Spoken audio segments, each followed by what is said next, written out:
ভেসালে একবারে যা মাছ উঠবে, আমার কাছে 50 টাকা আছে, 50 টাকায় সব মাছ নিয়ে নেবো।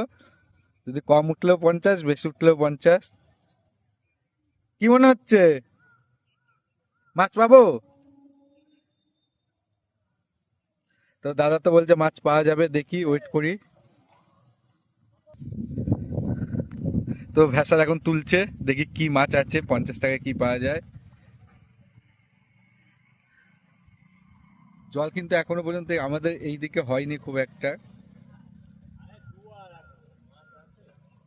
তো দাদা বলছে মাছ হওয়ার সম্ভাবনা খুব কম। দেখি, আমার 50 টাকা মনে হচ্ছে জলে চলে যাবে। জুম করে দেখাই তোমাদেরকে। না, দু একটা মাছ হয়েছে, মাছ হয়নি। দু একটা পুঁটি মাছ হয়েছে। তো এই মাছই আমাকে নিতে হবে এখন 50 টাকায়। সুমন্ত দা, তোর কাছে রেখে দে, মাছ নেবো না আমি।